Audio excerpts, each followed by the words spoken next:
Disappointed that we couldn't hold on to the momentum that we picked back up in the second half.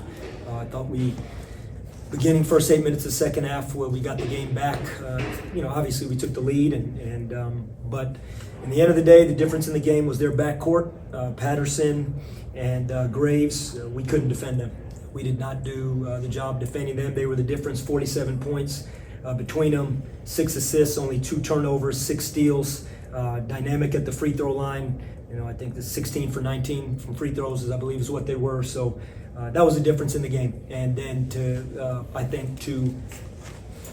in addition to that, some of our careless turnovers by our guards, I thought that ended up being the difference. Could you look at the offensive numbers kind of in this recent spell? They haven't been that bad the last few games. Has that been kind of the disappointing thing? Shooting the ball pretty well, but defensively maybe not getting those stops you want. Again, I just said it, their guards shot the ball well. Was there anything they did that surprised you, or was it them just beating off the dribble, or what? They made 11 threes, Stephen.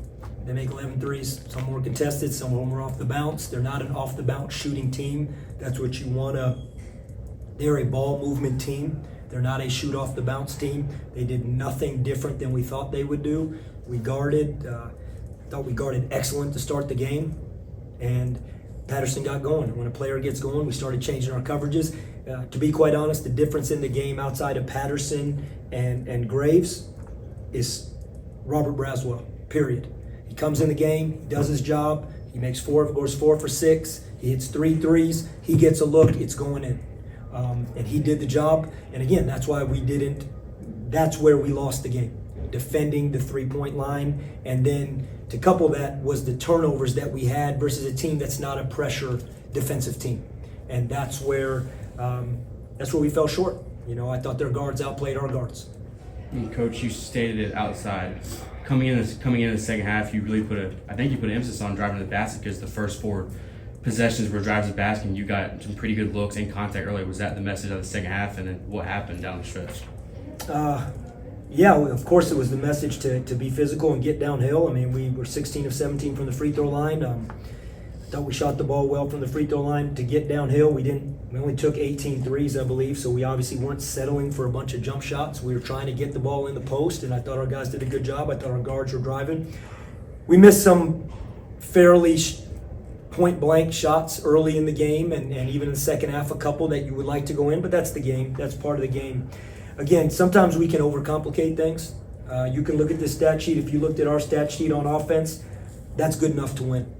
When you shoot the ball 53%, we shoot the ball 44% from 3, we shoot the ball 94% from the free throw line. You had guys step up. RJ was fantastic on offense. Brandon did his job on offense. Cam gave us a good lift on offense. You look at their team, the difference in the game was the 3-point line. Braswell was a big piece of it. That's a big difference. They go 11 for 21 from 3. They shot the ball well. And I thought Jackson was fantastic in a non-scoring role. Some of his offensive rebounds that got them extra possessions. We didn't quite get the defensive rebounding from our 5 spot that we needed to compete against Deshaun Jackson. I think if I look at our 5 spot, between Sear, he has 1 rebound. Ezra does not have a rebound. Callum Richard does not have a rebound. So our minutes at the 5, I'm not a mathematician, but that looks like 1 rebound to me. Obviously, Graves hits that ridiculous shot there at the end of the first half. What was kind of the message to get your guys to refocus for the final 20? Yeah, it was frustrating because what we did, we got exactly what we wanted. RJ on an isolation, he got fouled, he goes to the free throw line. We actually had a foul to give, and we were barking those orders out to foul, but sometimes in an arena you don't hear, and so be it. That can happen. But we were saying we have a foul to give on the catch foul. We didn't execute it, and it went from a 1-point game to a 4-point game. So it's a 2-possession game coming out of the half. I believe they had the ball, so we knew we had to get a stop, and we did. And we pretty quickly took the lead again to start the second half, and I think within the first 8 minutes we're back up a couple possessions.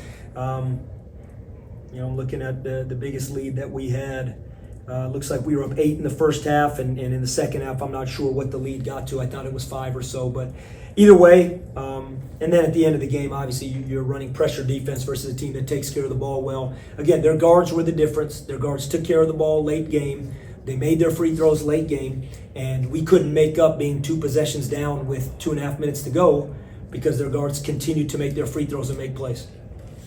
Coach, we haven't had a chance to talk to you going into the game, but with Brandon, he's got a year left, obviously being honored on senior day. Can you just kind of take us through to see, what his mindset is as far as... I think he earned the right to go through senior day because he's graduated and done everything right for this university and some. He's graduated in a short time frame. He started his master's. Like Ben and Cam, they are going to be graduating.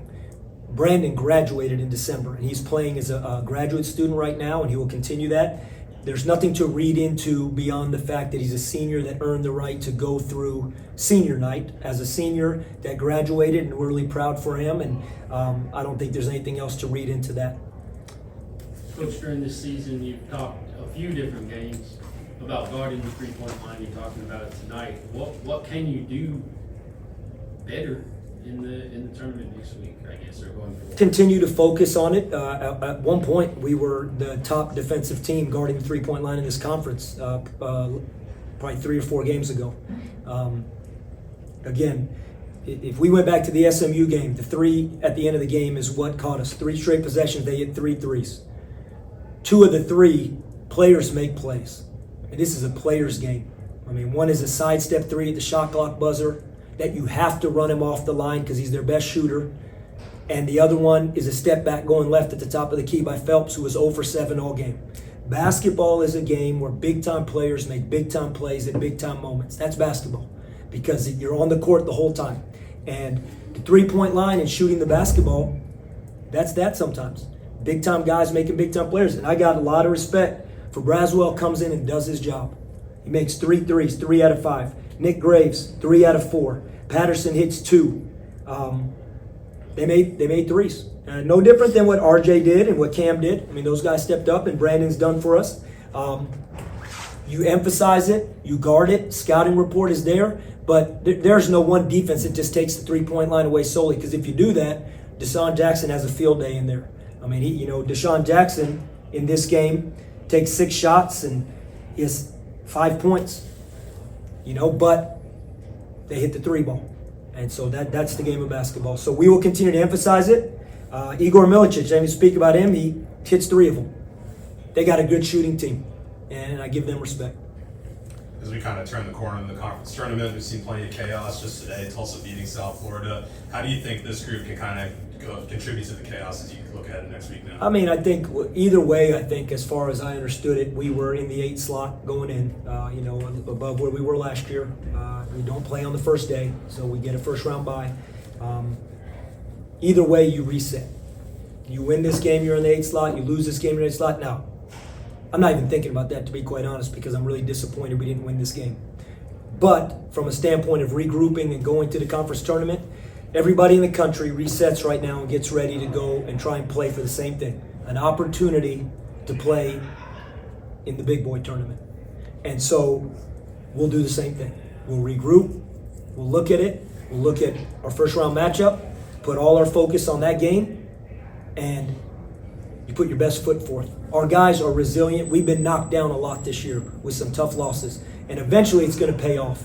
Eventually some of those tough losses and the resiliency that's built and understanding what it takes to close games is going to pay off for this team. So we just have to do it again. Get up and get ready to go to Fort Worth and prepare to go try and win one game in the round that I believe is Thursday. I believe that would be Thursday. We get ready to go try and win one game Thursday. And we're going to put everything we can into that.